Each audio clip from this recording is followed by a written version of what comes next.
A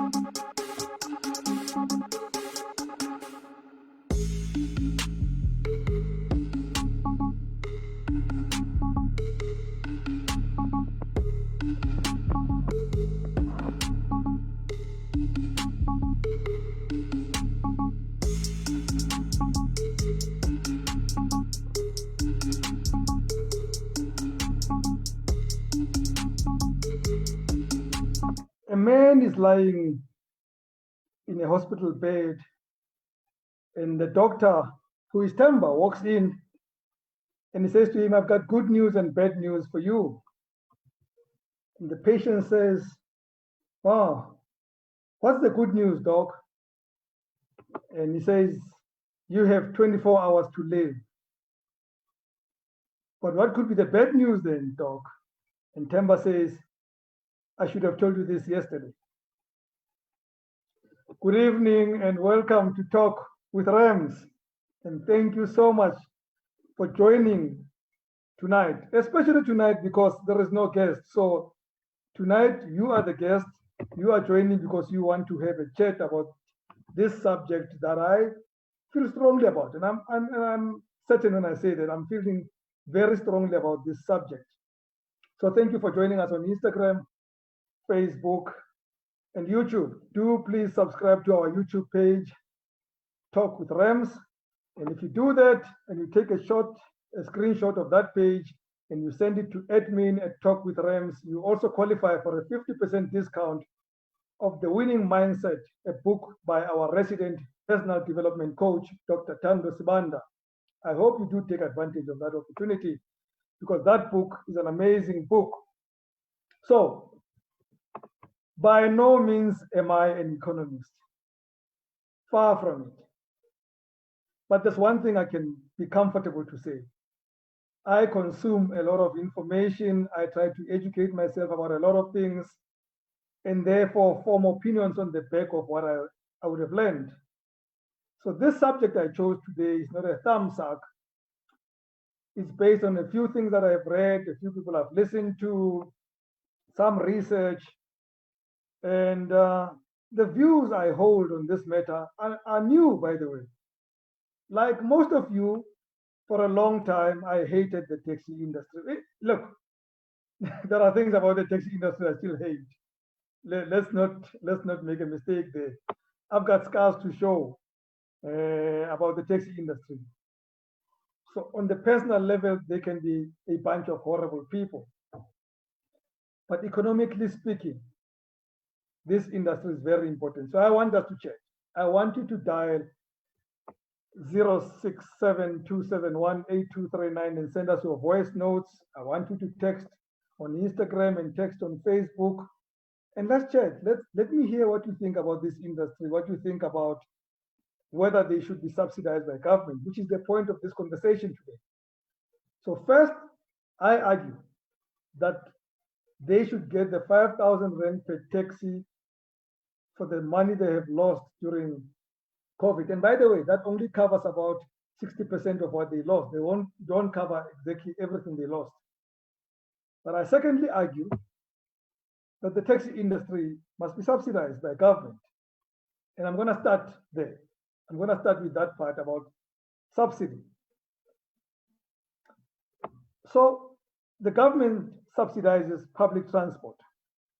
And when I mean public transport, I mean SAA, I mean the Gautrain, I mean Patco, and other bus services that go around. They get subsidized because they have to ferry you and I to wherever we need to go. But most importantly, they have to take care of ferrying people for economic activity. Now, that is very important, guys, for economic activity. So public transport is not a nice to do. It is a very important thing. It makes sure that millions of people every day get to work, get economically active, so that businesses make money and they can pay tax, that then the state can have revenue, or fiscus as it's called, that then pays for the schools, for the roads, for the traffic lights, for the railways, for all sorts of things that we get out of tax. Of course, some of it goes to corruption. We have to pay for those guys to live. Corrupt politicians have to survive too. So we have to raise money for them to live. But that all comes from the economic activity. So taxes contribute to this economic activity, but they don't get subsidized. It cannot be right. And I'll tell you why also it can't be right. Not only because they're not getting it and others are getting it. Let's talk comparison here. And here comes research. Taxes ferry 75% of people who go to work on a daily basis. 75%. The rest are shared by buses and trains, and a few wealthy people who go to work flying. I don't know who those people are. Well, some of them, they fly in taxis, but you know what I mean. So 75%, 7.5 out of 10 people who go to work every day are ferried by taxis. It means, guys, 75% of people who work would not get there and participate in the economy if it were not of the taxes. And we don't subsidize these guys. And we'll talk about why we don't subsidize them, because I think the reasons are flimsy, in my view. Respectable sometimes, but flimsy. So by comparison, buses represent 1 million trips per day. Trains have 800,000 trips. And the rapid bus transport, and that includes Gautrain, 120,000 per day. How many people use taxis per day? 15 million people every single day. 15 million, folks. That's a huge number. So when these guys behave like rogues and they do what they do, it's not fun. Of course, it's wrong. They break the law. But their cry is not, it's not crazy. It makes sense to me. They're saying to you that 75% of the people who contribute to the economic activity would not be able to do so if we were not on the roads at 4 a.m. washing under taps, as we call them, and stuff like that. And if we did not work till late to make sure that they get there. Yeah, of course, in the process, we skip a few traffic lights. We put fake licenses on the windscreens. We drive on tires that look plainer than babies' bums and stuff like that. Yeah, those things are wrong. They should be stopped. But I don't think we can stop those things when there is no leverage. And this is where I think government is missing the point. If government was subsidizing the taxes, it would have leverage. It would then be more stringent to say, we can't give you our money and you don't do 1, 2, 3, 4. If you don't subsidize, you have no leverage. So I want you to join me. Before I continue with my theory, let's talk. I want your views. I want to know what you think. I'm going to read your comments on Facebook. I'm going to read your comments on Instagram. We're going to play your voice notes as they come in. And I want to hear what you think about this view. This is an economic conversation. It's not an emotional conversation. I hate taxi drivers. I hate taxi owners. I've seen violence. I've seen people killed. Hey, let me tell you a story. I've even seen an ex-girlfriend of mine stolen from me at gunpoint by a taxi driver. So I've got some qual. I want to so implicated. Well, that is a long time. I was 18 years old or something like that or whatever. But fact is, as an industry, guys, they play a big role. So I'm going to read some comments and then I'm going to come back and then we're going to listen to a voice note and then I'll continue my conversation. Ashley Lyric Ray says, I agree with you, Rams. This is very clear. Mindos Mabena also agrees. Yeah, I want people to disagree with me, please, man. Morare, Lensu Stephen Ramutse Wadi Booth says, I'm in full agreement. In fact, I believe the passengers deserve that subsidy by extension through the taxi industry that stuck by them for decades. 100%. It does not have to go to the taxi industry directly. It can go to us or the commuters. I'm not a commuter.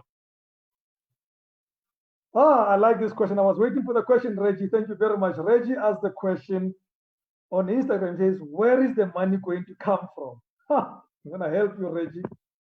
First, I'm going to be very flippant. Allow me to be flippant for a second, and then I'll get serious later. The money is going to come same way the money of corruption comes from, same way the money of the 350 rand comes from to give to the people who've been suffering through COVID, same way the money comes from that pays for feeding schemes and whatever. That money does exist, by the way. It does exist. It's how we use it. It's how we can cut from something that we don't need and give to the right spaces, because the more economic activity, the more taxes we can raise, Reg. It is not a luxury, it is a need. Now let me also then go further, Reggie, so that I don't sound flippant. And I'm gonna use two human beings that I know very well. One is the guy who's talking to you now, who has a Gautrain card and he uses Gautrain. I travel most on Gautrain. Well, I did before lockdown. Now I've been stuck at home. I don't have any economic activity anymore. In fact, I'm more useless than the other person who I also know uses a taxi. And that's my mother. Okay. So she goes to work. She takes a taxi to work. Government, at least the Gauteng government, subsidizes the Gautrain to the tune of billions every year. A loss-making business. It has been making a loss from day one. So government subsidizes me, middle-class Rams, to get onto Gautrain, to go to the airport, to go to wherever I go, to go to my meetings, to go make my money. No, sometimes to go to a jazz show because I can't afford to drive when I've had a drink. Me, the middle class. And the working class are using taxis and are not subsidized. It cannot be right, mate. It cannot be right. I'm not saying I should not be subsidized because it is public transport. It must be subsidized too. But I'm saying there are 5 million people every day using taxis compared to 120,000 people using Gautrain. But we give more money to Gautrain than money, and no money, by the way, to the taxis. So that's where the money is going to come from. And the money can come from other sources, mate. There are other things we fund that we should not be funding, in my view. Okay. I believe that we should not be funding the military to the value that we fund in the military. We don't need to do so, but that's because I'm a pacifist. Okay. I believe that we should not be spending the kind of money. Oh, and by the way, you know this argument about the fact that we are an indebted country. Let me tell you, countries that we look up to in the West and some of the countries in the Asian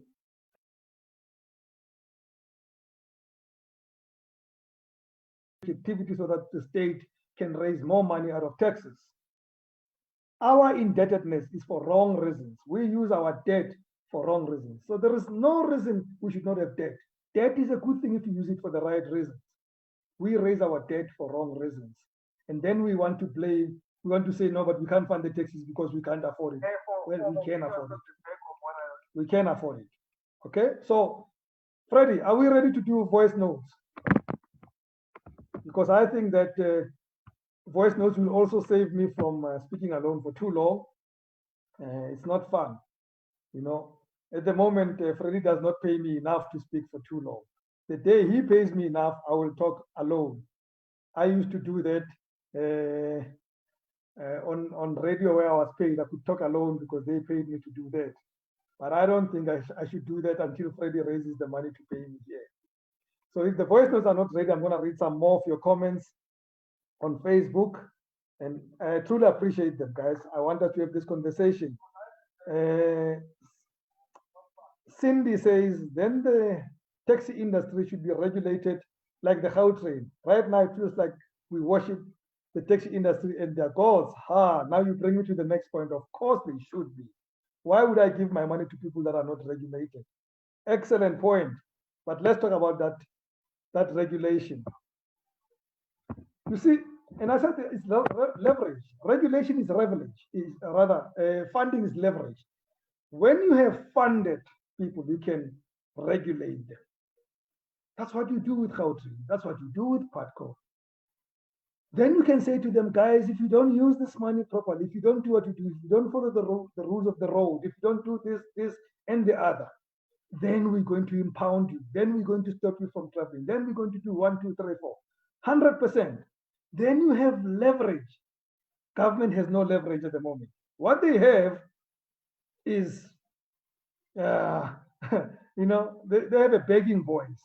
Oh, please don't do this. Please don't cause anarchy. And they threaten. And then, currently we have a minister that says, no, actually, I'm your friend.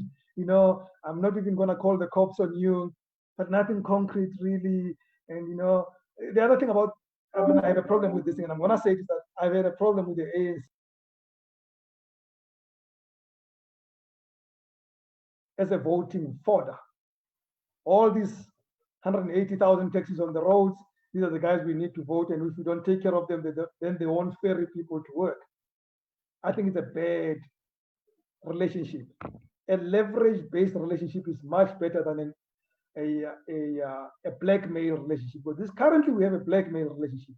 That's why the taxis can hold government by the kahunas and do whatever they like. They can block the roads and say, well, we're going to stop economic activity today. So what do they do? So if you don't fund them, you can't regulate them. I agree with you, sis. We have to regulate them. But you can't regulate them until you fund it. That's why you can regulate universities. You fund them. That's why government can tell Wits University, you will not raise your fees this year because we fund you. We will make up whatever you lose. But you can't do that with the taxi industry. Spisondaba says, what concrete evidence do we have supporting the view that taxi industry doesn't pay tax? Exactly. They do pay tax. They buy petrol. They buy parts. They buy the taxis themselves, the actual vehicles. And when they do so, they pay VAT. But by the way, guys, the VAT argument is a lame argument. All of us pay VAT. That includes somebody who's unemployed. All of us pay VAT. And they pay the fuel levy, like all of us when we pay for fuel. But that does not, that should not exonerate them from paying other taxes, from paying income tax.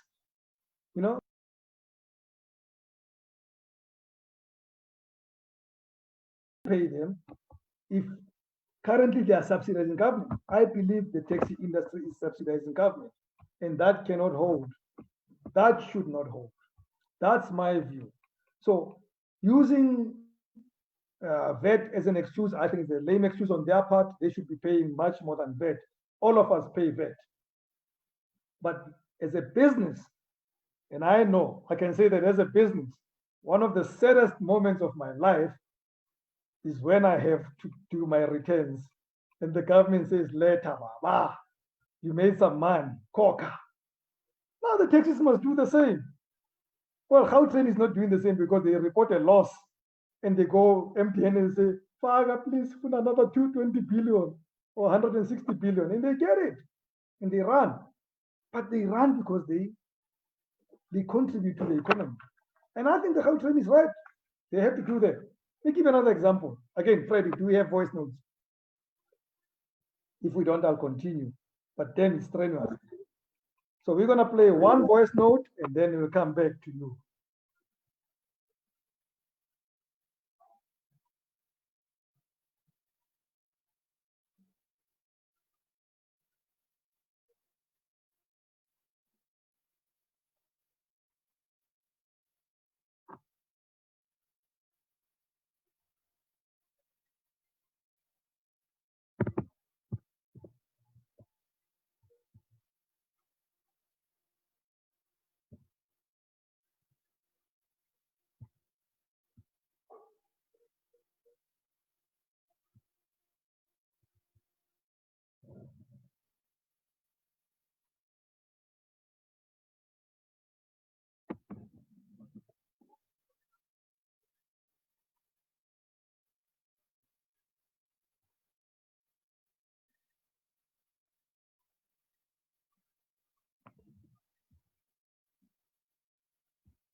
That's a damn long voice note.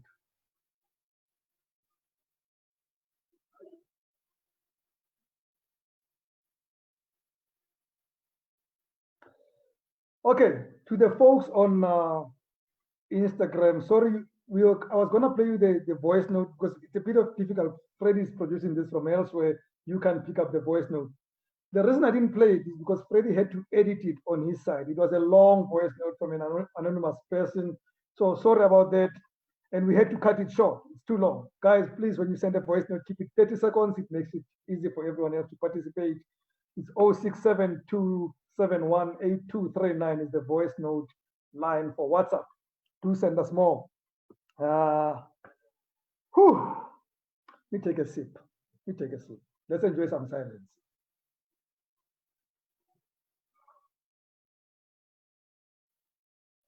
I was actually going to have wine during this chat, but then you would think I'm drunk. That's why I'm protecting the taxes. So I had to keep it to tea. It's ginger tea.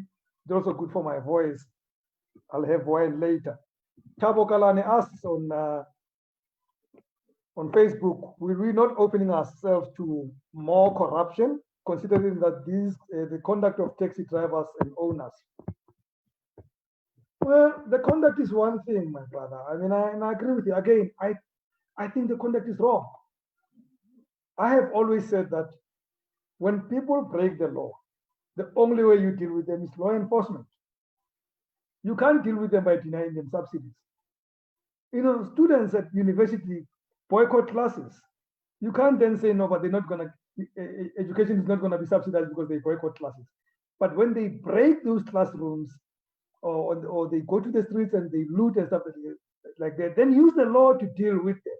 But you cannot stop them from not getting subsidies for education because they can then one day wake up and say fees must fall. That's not how it works. So, okay, I'm gonna do that. Once I do that, I move this phone, then it affects the view of the Instagram phone. But I'm gonna move it, folks. I'm gonna move the Instagram phone because Benny wants me to type the phone number on the page. So forgive me for that as I continue. So guys, all I'm saying is, and I'm gonna give you examples about SAA, another public transport that I believe should not be denied subsidies, contrary to popular belief. Now, SAA has been given what people call bailouts for the last 10 years. And those bailouts in the last 10 years accrue to about 23 billion. 23 billion. Okay? And people say, that's a lot of money, 23 billion. Well, that's about 2.3 billion every year of what I call government investment into SAA. What does SAA bring into the game? In terms of foreign direct investment, 90% of that is dependent on people flying into our country. And people are not going to fly into your country if you cannot guarantee them, you, to get into your country. The Chinese people who come into this country fly SAA. They don't fly China Airlines. The Italian people who come into this country fly 40% Alitalia and 60% SAA. The Americans who come in here fly SAA and a bit of other American airlines. We make sure they come here and they go into this tourism industry that is worth trillions of rand per annum. Who contributes to that tourism industry? It's SAA. It is only that in their books they don't show how much more their work brings into the economy of this country. All we see is that they need another 2.3 billion to survive. Oh, yes. Before you say, but yeah, you know, they've got bad management and they've done things wrong, I agree with you. If the management is bad, fire them. They must run the business properly. But you have to invest in SAA if you want to grow tourism. Everybody does it in the world. Lufthansa, Alitalia, British Airways, everybody does it in the world. SAA should not be, Reggie, profitable. I don't Okay, it should not be. It doesn't matter. None of them are. Go do your research. Lufthansa is not profitable. Australian Airways, what do you call them? Qantas is not profitable. As I speak to you now, during COVID, 940 billion rand, about 6.8 billion euro, has been spent on all these airlines by their countries to help them to survive. And we want to quibble over 2.3 billion. You know why those countries put money into them? Because they know if you don't have British Airways, you're not going to get to the British Isles and see their country and spend money there. If you do not have Lufthansa, you're not going to get to Germany and get to see Volkswagen and Mercedes and all other industries that happen there, and you're not going to contribute to the economy. Profitability is not, and by the way, SAA is not necessarily a loss-making business. All they say to government is that put your money into the business that brings you more money into the economy, into tourism, into economic activity. That's what they do every single time. And by the way, local and African travel, or part of the business of SAA, is exceptionally profitable, like hugely profitable. We make a loss on international travel, but that's fine because we want those Chinese to come here. We want those Americans to come here and go to the Kruger Park and go to Table Mountain if they don't bring COVID and blah, blah, blah, blah. We want them to do that, but we gotta put money behind it. We have to fund it ourselves. The same way I believe we have to fund land bank, because if we don't fund the farmers, we're not going to get the food on the tables, and it's going to be so expensive to get food from outside, and the poor will suffer. Hey, Freddie, we should have done this in an hour because I just realized we passed the 30 minutes of talk. So, folks, that's my view. I want you to go and look hard into this taxi industry and the travel industry and realize that there is nothing that justifies why this industry is not subsidized. And when it is subsidized, government will have leverage. The same way as government in the UK has leverage over the red bus and over the underground trains because they subsidize it. Richard Branson wanted to buy the underground, and government said, no, the minute you privatize it, a lot of people are going to be out of it because Branson is going to have to make it expensive to make money. Nobody, let me tell you now, nobody's going to put their money into SAA because it will always cost a lot of money. And you have to give it 2.3 billion rand every day to keep it afloat. Any businessman wants to come in and take 2.3 billion and go and have holiday, not to put 2.3 billion into SAA. Only government can do that while profiting a multi-trillion rand business called tourism. We need that. We need to get the taxis working and subsidized, and then we can hold them by the kahunas for them to obey the law. I'm tired. I need to rest. My voice is dying. So I think I've read all of your messages, and I'm grateful for your participation. But I'm saying, let's go think hard. It is not as simple as saying, they break the law, overtake, they hoot, and all those things. Yeah, they do. But their contribution to this economy, folks, 75% of people who work won't get to Sentin and Cape Town and Devon and Polokwane and all those things. They won't. And you know what is the average profit that one taxi makes per month? 20,000 rand. If any of my business made me 20,000 rand profit, I'll drop it tomorrow. I want 20,000 per hour profit. Okay, maybe per day. But 20,000 rand per month as profit is actually bad. And do you know how much those guys, Bam Bombela, who run Gautrain, make out of subsidy? And there I leave it. Thank you so much for joining. I'm going to take these talks to YouTube. Because I'm going to do this one talk per week, but I'm going to take it to YouTube. This show is going to remain what it needs to remain. But I was hard pressed to talk about this subject on this platform.